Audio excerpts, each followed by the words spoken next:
Alhamdulillah ala ashrafil mursalin sayyidina wa nabiyyina Muhammad ibn Abdullah rasulil amin wa ala alihi wa ashabihi wa man tabi'ahum bi ihsanin ila yaumiddin. Subhanaka la ilma lana illa ma 'allamtana innaka antal alimul hakim. Rabbi shrah li sadri wa yassir li amri wa hlul 'uqdatam min lisani yafqahu qawli. Rabbi yassir wa la tu'assir bi tamim bi khair wa ba'd. Alhamdulillah, kita panjatkan syukur kepada Allah Subhanahu wa taala dapat meneruskan bacaan kitab Al-Jawahir Al-Lu'lu'iyah fi Syarh Al-Arba'in An-Nawawiyah karangan Sayyidi Al-Imam Muhammad Al-Jurdani rahimahullahu taala. Dan kita telah masuk kepada perbahasan Al-Ihsan wa maqamatul 'abdi fi ibadatihi. Masih lagi dalam hadis yang kedua. Qala al-musannif wa syarih rahimahumullahu ta'ala wa nafa'ana bi'ulumihima wa 'ulumi masyayikhina fid dharain amin. Qala ay ar-rajulu as-sa'ilu. Ini telah berkata lelaki yang bertanya, yaitu Sayyidina Jibril. Sadaqta ay fima akhbartani bih. Benar kamu dengan apa yang telah kamu khabarkan kepadaku. Summa qala fa akhbirni 'anil ihsan. Kemudian dia bertanya lagi, bolehkah kamu khabarkan kepadaku tentang ihsan, yakni bihi al-ikhlas. Yang dimaksudkan dengan ihsan di sini adalah al-ikhlas. Wa yajuzu an yurada bihi itqan al-amal. Min qawlihim ahsin fi kadha idza atqanahu wa ajada fi'lah. Jadi harus untuk kita maksudkan juga dengan ihsan adalah dengan makna itqanul amal. yakni amal yang dilakukan dengan bersungguh-sungguh. Seperti kata mereka ahsin fi kadza, lakukan yang terbaik pada sesuatu, maksudnya idza atqanahu wa ajada fi'lahu. Kalau dia bersungguh-sungguh dan juga melakukan dengan teliti suatu amalan kerjaan tersebut. Maka ihsan boleh letak dengan dua maksud di sini, al-ikhlas dengan itqanul amal. Jadi ditanya oleh Sayyidina Jibril, akhbirni 'anil ihsan, fa akhbirni 'anil ihsan, ay fa akhbirni 'anil iman, 'anil ikhlas, atau fa akhbirni 'an itqanil amal. Qala ay an-nabiy sallallahu alaihi wasallam, maka sayyiduna Nabi sallallahu alaihi wasallam bersabda, an ta'budallaha ka'annaka tarah, ay an tu'tiyahu wa anta mukhlisun lahu fil ibadah. Minta maaf, an tuti'ahu, bukan tu'tiyahu, ay an tuti'ahu wa anta mukhlisun lahu fil ibadah. An ta'budallah maknanya kamu mentaati Allah, ay an tuti'allaha wa anta mukhlisun lahu fil ibadah, dengan keadaan kamu ikhlas dalam ibadahmu. Qadi'un zalilun khashi'un ka'annaka tu'ayinuh, dan kamu tunduk, kamu rendahkan diri, kamu khusyuk seakan-akan kamu melihat Allah Subhanahu wa ta'ala. Itu makna an ta'budallah ka'annaka tarah. Fa in lam takun tarahu fa innahu yaraka. Ay fa in lam takun fi ibadatihi ka'annaka tarah. Kalau kamu dalam ibadah tidak mampu melihat Allah Subhanahu wa ta'ala, bi an ghafalta an tilkal musyahadah, yaitu seperti mana kamu lalai dalam musyahadah tersebut, dalam penyaksian tadi, fastamarra ala ihsanil ibadah, maka teruskan dengan ihsan al-ibadah, wastahdir annaka baina yadayillahi ta'ala, hadirkan perasaanmu bahwa kamu berada di hadapan Allah, wa annahu muttali'un ala sirrika wa ala niyatik, dan Allah melihat kepada dalamanmu dan luaranmu, liyahsula laka aslul kamal, untuk menghasilkan kepada kamu kesempurnaan. Itu maqam yang kedua. Jadi yang pertama, an ta'budallah ka'annaka tarah fa in lam takun tarahu fa innahu yaraka. Jadi maqam yang pertama maqamul musyahadah, dan maqam yang kedua disebut sebagai maqam al-muraqabah. Yang sentiasa merasakan Allah memerhatikannya, melihatnya. Tidak kira dalam apa jua keadaan sekalipun. Wa qad dzakara al-ulama'u anna lil 'abdi fi ibadatihi salasata maqamatin. Salasata apa ni Ilhamuddin?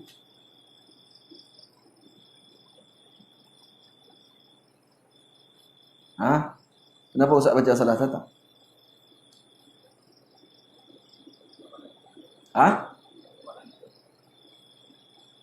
Khabar anna, ada khabar anna mansub?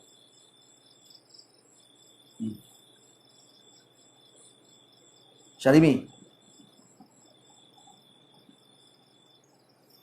Apa dia? Wa qad dzakara al-ulama'u anna lil 'abdi fi ibadatihi salasah maqamat. Itu kalau nak selamat diri, salasah maqamat. Sukun taslam. Salasah, salasatu, salasati, salasata, mana tu? Zaid. Salasata. Di bawah. Maf'ulun bih. Ya Zahid. Ya Dalwa. Yakhrib betak. Isim anna. La ilaha illallah. Wa qad dzakara al-ulama'u anna lil 'abdi fi ibadatihi salasata maqamatin. Salasata jadi isim anna. Khabar anna mai ikut mana? Khabar anna ada kan yang jadi mansub. La ilaha illallah. Apa ada apa ni Imriti? Coba baca tengok. Anna wa akhawatuh, inna wa akhawatuh. Coba baca. Mana mic? Tu. Belakang. Yang jawab khabar anna tadi. Anna wa akhawatuha. Inna wa akhawatuha. Buat sikit. Tansibu.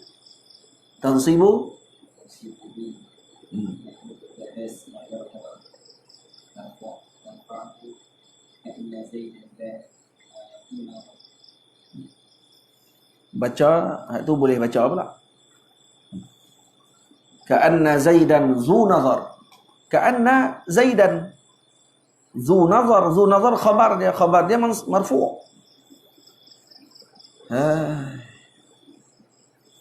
Al-awwal. Al-awwal. Sukun lagi. Taslam.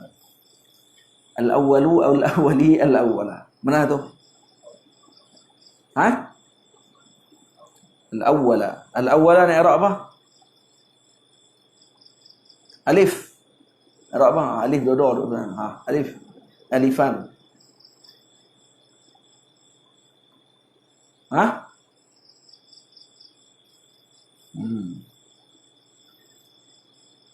Jadi ni bukan baca saja ni no. Ni bukan ustaz duk baca ni. Al-awwala an yaf'alaha ala wajhi alladhi yasqutu ma'ahu at-talab. Ni bukan ustaz bukan tam ni tu.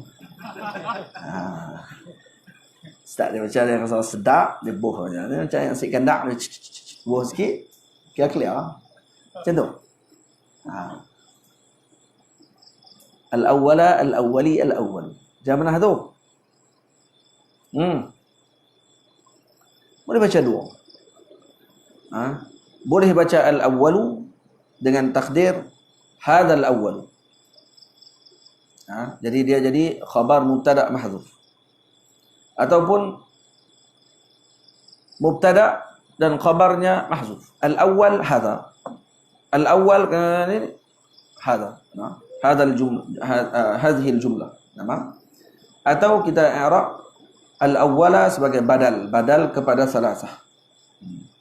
Anna lil 'abdi fi ibadatihi salasata maqamatin al-awwala jadi badal kepada salasah. Karena salasah dibaca dengan mansub, maka badalnya pun mansub. Al-awwala an yaf'alaha 'ala al-wajhi alladhi yasqutu ma'ahu at-talabu. Yang pertama apa dia? Melakukan ni. Ini adalah 3 maqam bagi hamba, bagi ibadah. Ibadah bagi hamba ada 3 maqam. Maqam yang pertama dilakukan an yaf'alaha, yakni yaf'ala ibadah. An yaf'ala al-ibadata ala wajhi alladhi yasqutu ma'ahu at-talabu, yang menggugurkan talab, tuntutan daripada syarak, bi an takuna mustawfiyatan lisyuruti wal arkani, yaitu yang menyempurnakan syurut dan arkan, syarat-syarat dan rukun-rukunnya. Maka ini menggugurkan talab, yaitu menggugurkan tuntutan daripada syarak. Bila mana syarak suruh kita lakukan, dan kita lakukan tadi berbetulan dengan syurut dan rukun-rukunnya, maka dia telah selesai. Dan ini menolak pandangan sebahagian orang yang kata tak mau semayang terus. Kata dia, saya tak mau semayang lagi tidak khusyuk. Bila khusyuk dijadikan sebagai rukun dalam solat? Bila khusyuk jadi rukun dalam solat? Yang kata kita tak tahu, kita pun tahu. Imam Ghazali ada sebut bahawa termasuk di antara rukun dalam solat adalah khusyuk. Tapi rukunnya macam mana dimasukkan? Rukun qalb tu. Bukan rukun yang mustawfiyah li syuruti wal arkan, yasqutu talab. Ini salah kepada kelompok yang kata ada kami ini maqam buat sampai khusyuk, kalau tak khusyuk kami tinggal semayang. Ini bodoh orang panggil. Itu bukan maqam dia panggil itu. Itu dimaqamkan dia dalam maqam. Dikuburkan. Tapi tak belagak. Kita tengok macam mana Syekh sebut. Ini pun termasuk ihsan, iaitu melakukan ibadah ala wajhi alladhi yasqutu ma'ahu at-talab. Faham? Jadi itu termasuk kalau orang tadi melaksanakan dengan mengikuti syariat. Dia sembahyang, sempurna rukun dia, sempurna syarat dia, maka dia telah melaksanakan tuntutan tersebut. Dan itu termasuk maqamat. Termasuk maqam al-ibadah. Yang kedua, al-thani, di maqam yang kedua, an yaf'alaha, yakni yaf'ala al-ibadata kadzalika. Yakni kadzalika maksudnya apa dia? Dan takuna mustawfiyatan li syuruti wal arkan. Itu kadzalik, yaitu dengan menyempurnakan syurut dan rukun-rukunnya. Wa qad istaghraqa fi bahril mukasyafati hatta ka'annahu yara Allah Ta'ala. Tapi dia tenggelam dalam lautan mukasyafah sehingga kan seakan-akan beliau melihat Allah Subhanahu wa taala. Hadza maqamul musyahadati. Ini maqamul musyahadah. Sempurna rukun dan syarat dan kemudian tenggelam dalam bahril mukasyafah. Dalam lautan kasyaf, seakan dia melihat Allah Subhanahu wa taala. Tamam?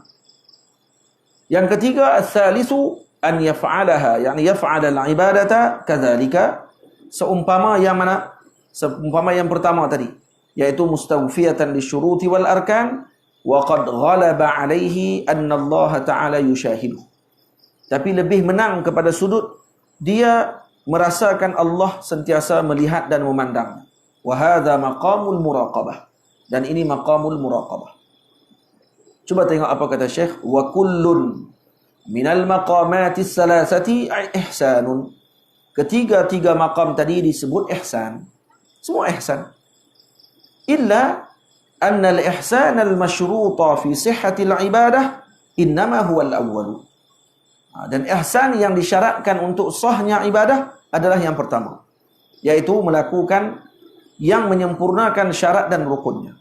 Wa ammal ihsanu bil ma'nayain al-ukhrayain akhirain, manakala ihsan dengan makna yang dua yang terakhir, yaitu dengan makna maqamul musyahadah dengan maqamul muraqabah, fa huwa min sifatil khawas. Ini adalah sifatnya khawas.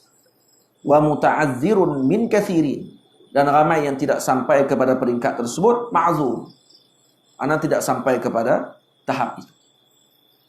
Jadi maknanya kalau kita masih lagi ibadah dalam peringkat yang pertama, tidak masuk lagi maqamul musyahadah dan muraqabatullah, makna kita masih lagi hanya menyempurnakan syarat sahaja. Jangan ingkar orang yang telah sampai maqam tu. Kesilapan dia. Dia ingkar kaum yang telah sampai kepada maqamul musyahadah dengan muraqabah. Ini ajaib. Patutnya dia hormati. Kerana dia tak sampai peringkat. Dia lebih kurang budak dia 1, rod budak kata 5. Itu kan. Yang dia tahu kata rukun-rukun dalam bab tambah tolak ni gini. Lepas tu dia nak rod budak kata 5 yang dah mengaji ADMAT. Dan dapat A1 setiap tahun. Nah, setiap bulan Pak Izzah. Dapat A1. Lebih kurang itu. Dia nak rod dengan profesor yang telah sampai kepada maqamul musyahadah, muraqabah dan tahu asrar, rahsia-rahsia. Orang panggil apa? Akuan dan juga alam ini. Dan kemudian dia baru nak mencebur, nak menolak fahaman tersebut. Nak menolak pandangan dan juga apa yang telah disaksikan oleh para awliya Allah Subhanahu wa taala. Ini ajaib yang berlaku sekarang ni oleh kebanyakan kita. Orang yang jur'ah dengan para awliya Allah taala, mereka tidak akan selamat. Ditutupi hati mereka, dimatikan hati mereka. Nauzubillahi min dzalik. Dan berkawan dengan mereka menggugurkan juga kita punya cahaya pada hati. Dia akan diwarisi dengan kegelapan. Itu bila Allah Ta'ala suruh kita berteman dengan salihin, awliya. Maknanya apa dia? Jangan berteman dengan yang bukan salihin dan awliya. Kenapa? Karena dia akan memberi kesan. Karena attiba' sarraqah. Karena tabiat itu mencuri. Dan dia boleh terkesan dan terhasil sifat yang seumpama dengan teman yang kita berteman dengannya. Wa qala ba'duhum. Sebahagian kata ulama, man raqaballaha fi qawatirih. Sesiapa yang bermuraqabah Allah dan sentiasa merasakan Allah memerhatikannya dalam semua lintasan hatinya, asamahullahu fi jawarihih. Maka Allah menjaga anggota tubuhnya. Ya Alif. Sudah sampai ke langit ke bawah. Dia baru nak naik tadi sampai ke langit dunia, dia tarik balik. Jazbah. Dia kembali dah ke dunia. Alhamdulillah. Kalau tidak tadi dia naik ke langit ke 7. Tak ada orang nak tarik. Man raqaballaha fi qawatirih asamahu Allahu fi jawarih. Wa su'ila Ibnu Atha, ditanya kepada Sayyidina Al-Imam Ibnu Atha'illah As-Sakandari, ma afdalut ta'at? Apa dia ketaatan yang paling afdal? Faqala, kata Al-Imam Ibnu Atha'illah, muraqabatul haqqi ala dawamil awqati. Yani sentiasa bermuraqabah, sentiasa merasakan Allah memerhatikan dan melihat segala gerak-geri perbuatannya, zahir dan batin, ala dawamil awqat, sepanjang masa. Semua keadaan dipandang Allah yang memandangnya pada ketika tersebut. Tamam?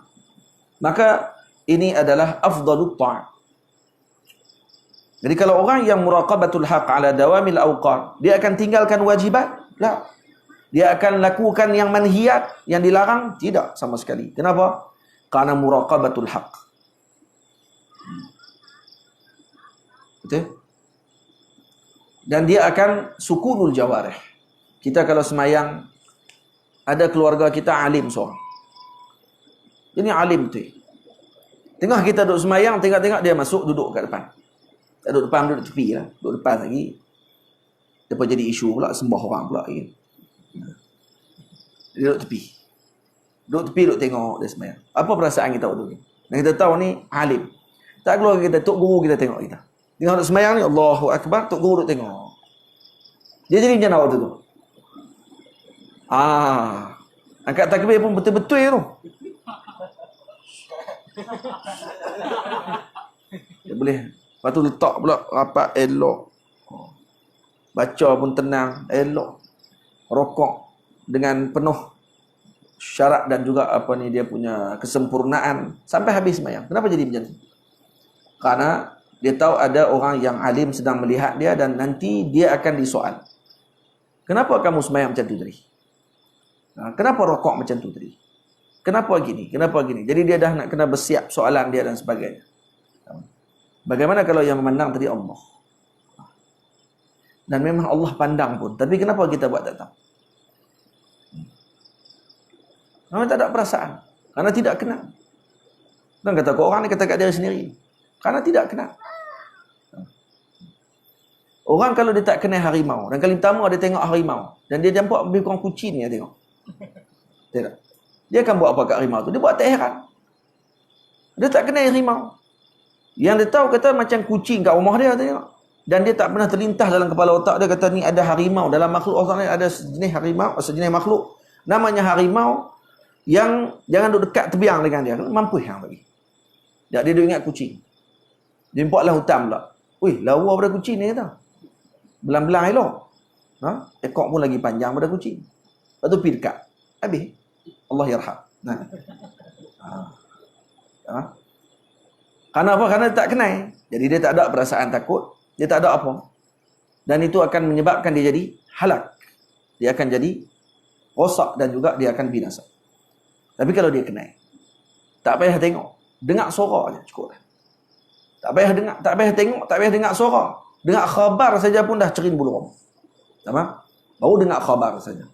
Macam itulah bandingannya hamba ni dengan Allah Subhanahu Wa Taala. Kalau dia tengok macam mana keadaan. Seperti mana yang berlaku kepada Sayyidina Muhammad sallallahu alaihi wasallam ketika Isra' dan Mi'raj, maka kita akan mengerti dan kita mengetahui bahawa kedudukan Nabi tidak akan ada siapa pun yang boleh tandingi. Habis, selesai.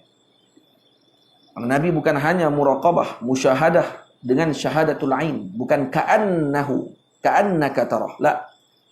Nabi yarahu. Nabi melihat terus, bukan ka'anna.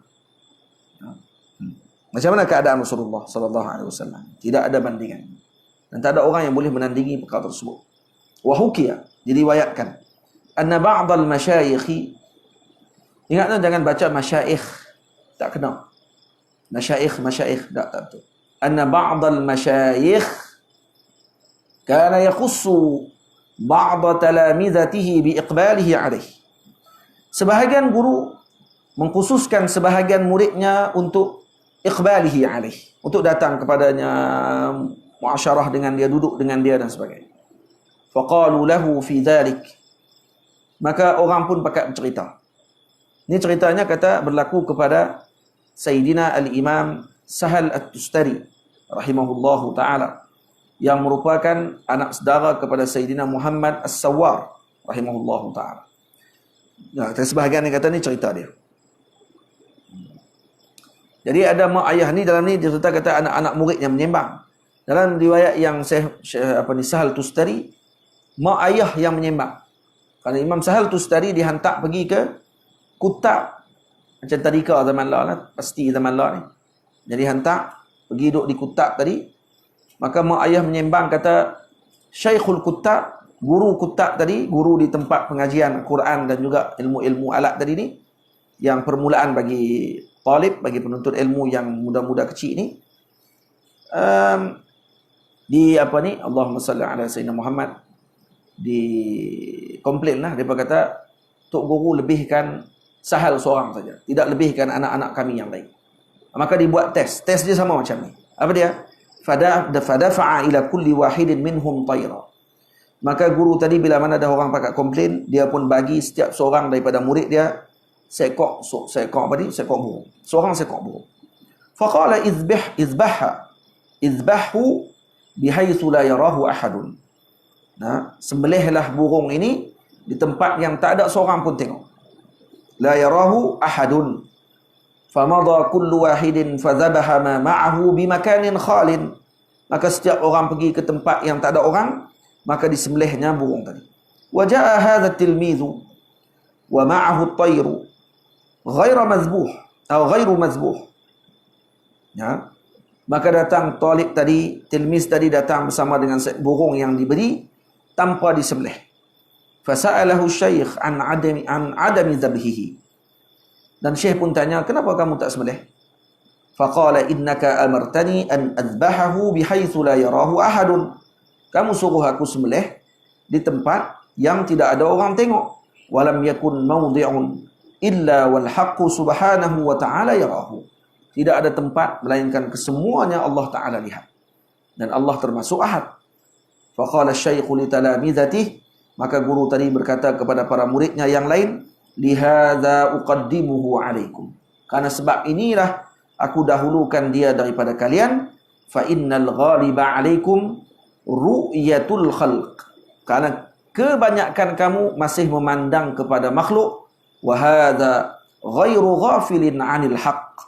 Manakala ini pula dia tidak lalai langsung daripada Allah Subhanahu wa taala. Maka kerana itu aku dahulukan dia. Masya-Allah. Tok guru pun wali, ya. Wa qala Ustazul Bakri nafa'ana Allah taala bih. Kata Sayyidina Al-Ustazul Bakri rahimahullah, in rumta tadnu minal ma'ali wa tartaqi ahsanal masalik. Kalau kamu ingin dekat dengan ketinggian dan kamu ingin naik kepada perjalanan yang terbaik, wa tahdha bil qurbi wat tadani wa tanju aidan minal mahalik, dan kamu inginkan kedekatan dengan Allah dan hampiran dengan Allah, dan kamu selamat daripada kehancuran.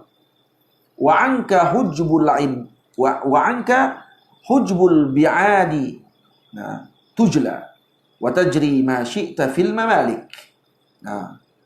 Katanya kamu kena buat apa? Anka hujbul bu'adi tujla. Kamu kena buka daripada hijab al-bu'ad awil bi'ad. Kamu kena jauhkan daripada hijab tersebut. Buka hijab terlebih dahulu. Maksudnya apa dia? Kena sentiasa memandang bahawa Allah melihatmu. Buka hijab tu dulu. Wa tajri ma syi'ta fil mamalik. Kamu boleh lari pergi ke mana pun kamu nak, inginkan, pada kedudukan dan kekuasaan. Wa yanjali anka kullu ghaimin wa tammahi zulmatul hawalik. Dan kemudian kata Syekh, yanjali anka kullu ghaimin, maka akan jelas segalanya kepadamu perkara-perkara yang mendung, yang samar.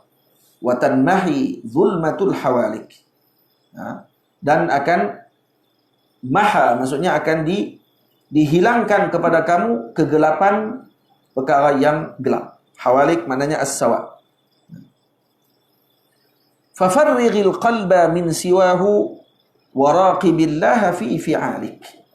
Maka kosongkan hatimu daripada selain Allah, dan raqibillaha, dan muraqabahlah kamu dengan Allah fi fi'alik, dalam segala urusan perbuatanmu.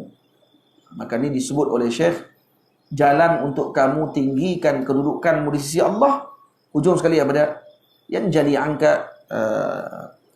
hujbul wa'adi tujla, maksudnya dibuang perkara tersebut daripada hati kamu, dan kemudian kosongkan hatimu selain daripada Allah, dan sentiasa bermuraqabatullahi subhanahu wa ta'ala.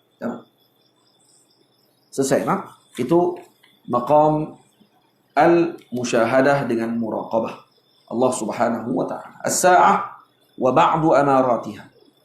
Kiamat dan sebahagian tanda-tandanya. Lepas itu kata sebahagian ulama, kata para guru kami, Maulana Syekh Yusri Hafizahullah, beliau menyebut yang disebutkan dalam hadis Sayyidina Jibril ini adalah rukun terbesar dalam agama. Yaitu kena tahu tentang Islam. Maka dikarang oleh ulama berkhidmat dengan Islam tadi, dikeluarkan syariah, hukum hakam syariat agama Allah Ta'ala. Kemudian al-iman, maka para ulama ahli kalam berbincang tentang ilmu kalam, tentang beriman kepada Allah dan rukun-rukunnya. Dan kemudian al-ihsan, maka para ulama sufi dan ahli tasawuf membahaskan dalam kitab-kitab tasawuf mereka. Dan kemudian satu lagi jangan ditinggalkan tentang ilmu fitan, ilmu fitnah akhir zaman. Yang kemudian disebutkan oleh Maulana Syekh Yusri Hafizahullah Ta'ala, setelah mana orang ini menguasai syariahnya, memahami tentang akidah yang benar, dan berusaha untuk mencapai kepada maqamul musyahadah dan muraqabah, maka mereka akan diberikan pembukaan oleh Allah Ta'ala tentang al-fitan. Jadi mereka akan lihat. Jadi tak perlu dengan ramalan. Tumpukan dengan ibadah. Maka sebab tu Nabi sampaikan pada bab asyratis sa'ah ni hanya dengan alamat sahaja. Untuk apa? Untuk kita bersedia ketika mana bertemu dengan alamat tersebut, untuk kita berhati-hati. Takut-takut kita terfitnah pada zaman tersebut. Dan ini zaman dia. Tamam? Yang kedua, ada ulama yang mengkhususkan perbahasan tentang perkara ini, antaranya Maulana Al-Habib Abu Bakar Adni rahimahullah hafizahullah ta'ala, yang bahaskan tentang fiqh tahawulat, yang dibincang berkenaan dengan perkara berkait dengan as-sa'ah Cuma juga Al-Habib, perbincangannya adalah berkaitan dengan amal, bukan berkaitan dengan takwilan ataupun bukan takwilan, berkaitan dengan sangkaan-sangkaan ataupun ramalan-ramalan yang dilakukan oleh sebahagian orang yang melihat dengan kajian itu, kajian ini, maka kiamat akan berlaku dalam tempoh sekian-sekian, semua tu semua tak ada kerja orang ni. Faham? Tak ada kerja. Kita nak kerja ni apa dah? Kerja amal kita ni. Ibadah kita ni kepada Allah Ta'ala. Apa yang kita nak tahu sangat benda-benda yang macam tu secara detail, untuk kita nak tahu sangat-sangat, untuk apa kita nak tahu? Kalau untuk menyelamatkan diri kita, maka pegang dengan jalannya para awliya dan salihin. Lebihkan dengan amal. Kita tidak boleh cerita benda-benda yang macam ni. Kena cerita. Kerana Nabi sendiri cerita. Tapi jangan berlebihan sampai kita pula melebihi Sayyidina Rasul SAW. Sampai kita pula buat telahan-telahan dan sebagainya. Tanpa panduan daripada awliya dan salihin. Qala. Itu dalam As-Sa'ah. Ini antara kitab yang terbaik adalah kitab yang dikarang oleh Maulana Syekh Al-Barzanji radhiyallahu ta'ala anhu, yang disyarahkan oleh Maulana Zakaria Kandahlawi rahimahullah, iaitu Al-Isya'ah di Ashratis Sa'ah. Juga dikarang oleh para ulama Melayu kita, antaranya adalah Syekh Jalaluddin Penanti. Syekh Jalaluddin Penanti ada karang kitab berkenaan dengan Ashratus Sa'ah, tanda-tanda kiamat.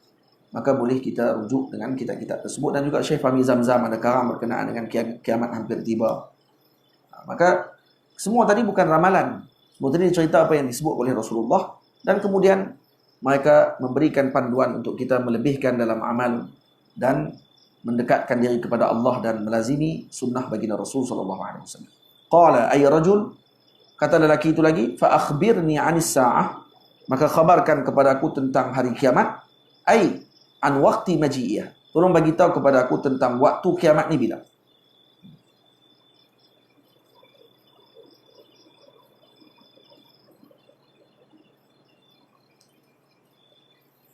Wal muradu biha al-qiyamah, dimaksudkan dengan as-sa'ah tadi adalah al-qiyamah. Wa summiyat sa'atan, wa summiyat sa'atun, dinamakan dia sa'ah,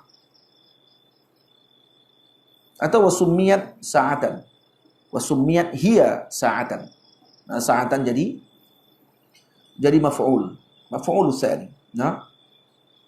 Wa summiyat hiya sa'atan li'annaha ta'ti an-nasa baghtatan fi sa'atin, karena dia datang secara tiba-tiba dalam satu detik. Fayamutul khalqu kulluhum fi makanihim bi sayhatin wahidatin, maka akan mati makhluk seluruhnya di tempatnya ketika tersebut dengan sekali jeritan. Hatta inna ahadahum yarfa'ul luqmata ila fihi fala yat'amha.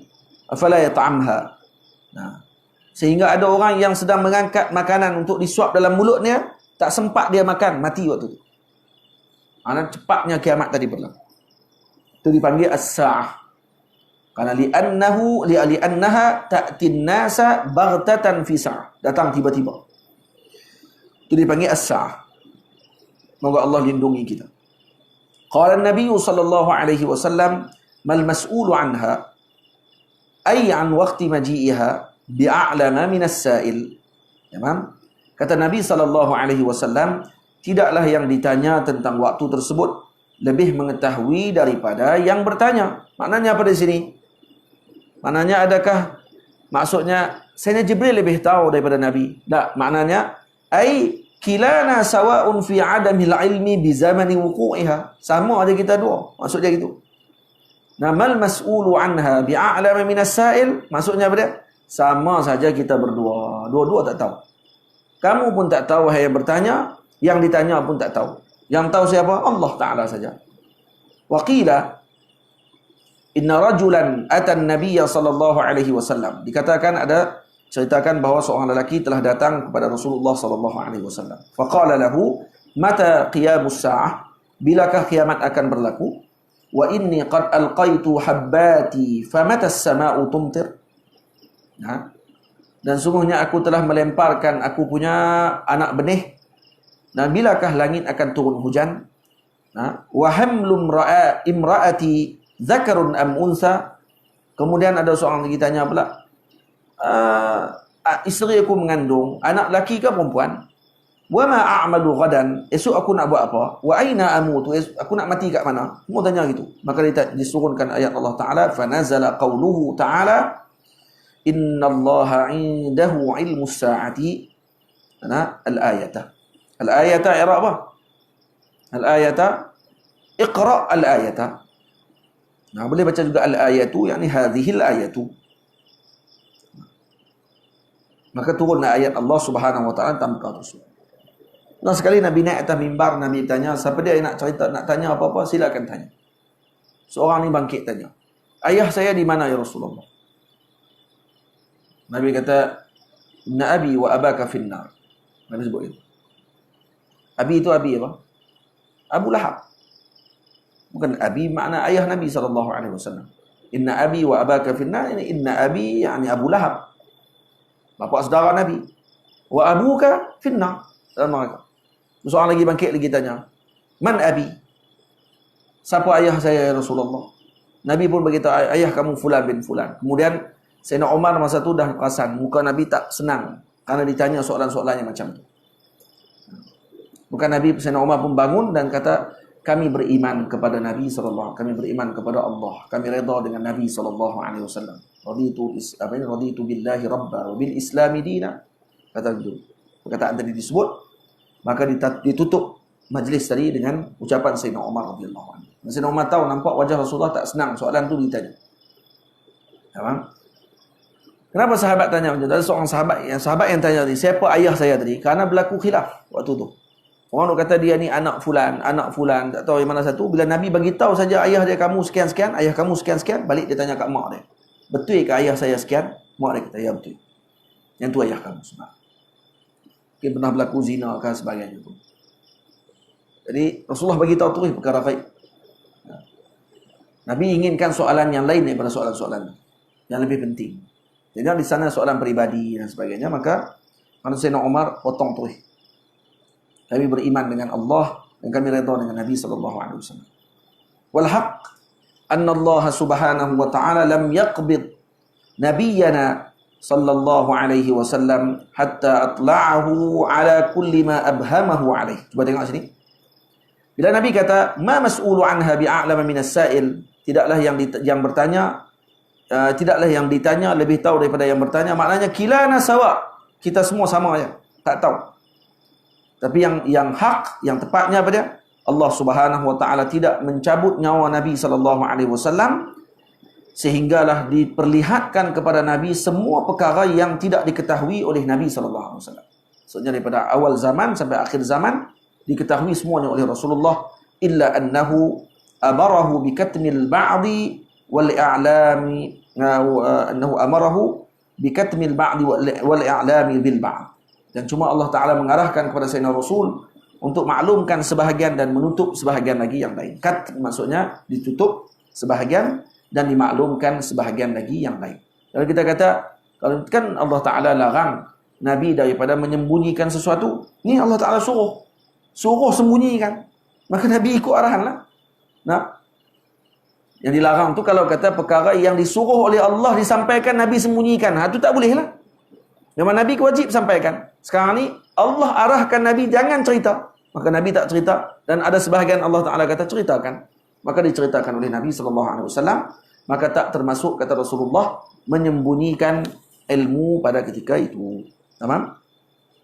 Qala ay ar-rajul, ini kita akan sambung pada esok hari insya-Allah taala. Dia akan masuk pada akhbirni an amaratiha. Apa diakah tanda-tandanya kiamat? Esok insya-Allah. Wa sallallahu ala sayyidina Muhammad wa ala alihi wa sahbihi ajma'in. Walhamdulillahi rabbil alamin. اللهم صل أفضل الصلاة على أسعد المخلوقات كسيدنا محمد وعلى آله وصحبه وسلم عدد معلوماتك ومداد كلماتك كلما ذكرك الذاكرون غفل عن ذكرك الغافلون اللهم صل أفضل الصلاة على أسعد المخلوقات كسيدنا محمد وعلى آله وصحبه وسلم عدد معلوماتك ومداد كلماتك كلما ذكرك الذاكرون وغفل عن ذكرك الغافلون اللهم صل أفضل الصلاة على قاتك سيدنا محمد وعلى آله وصحبه ماتك ومداد كلماتك كلما ذكرك الذاكرون وغفل عن ذكرك الغافلون صلى الله على سيدنا محمد وعلى آله وصحبه أجمعين والحمد لله رب العالمين.